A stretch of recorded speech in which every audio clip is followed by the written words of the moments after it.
চট্টগ্রাম বন্দরে new mooring container terminal পরিদর্শন করেছেন বাংলাদেশ বিনিয়োগ উন্নয়ন কর্তৃপক্ষ ও বাংলাদেশ অর্থনৈতিক অঞ্চল কর্তৃপক্ষের নির্বাহী চেয়ারম্যান আশিক চৌধুরী। বৃহস্পতিবার বেলা 11:15টায় পরিদর্শন করেন তিনি। পরিদর্শন শেষে সাংবাদিকদের সঙ্গে আলাপকালে তিনি জানান, অর্থনৈতিক উন্নয়ন সব সরকারের প্রথম এজেন্ডা হওয়া উচিত। বাংলাদেশের সামগ্রিক যে উন্নয়ন লক্ষ্যের দিকে আমরা এগোচ্ছি তার মূল অংশই চট্টগ্রাম। অর্থনৈতিক উন্নতির জন্য চট্টগ্রাম বন্দর একটি অন্যতম গুরুত্বপূর্ণ কেন্দ্র। সেজন্য এই বন্দরকে আমরা যত বেশি বিশ্বমানের করতে পারব, তত বেশি ব্যবসা বান্ধব পরিবেশ তৈরি হবে। চট্টগ্রাম এবং চট্টগ্রাম বন্দরকে ঘিরেই বাংলাদেশকে অর্থনৈতিকভাবে এগিয়ে নিয়ে যাওয়ার চিন্তা হচ্ছে উল্লেখ করে তিনি বলেন, এই বন্দরকে আরও এফিশিয়েন্ট করতে হবে। টার্মিনালকে ঘুরে দেখেন, এখন আসছেন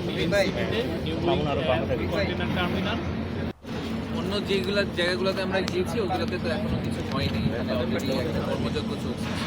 তো এটা থেকে আমাদের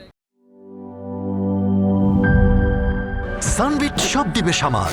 সানবিট ম্যাজিক প্রেস ডিশওয়াশিং এর মাথা ঘোরানো সলিউশন।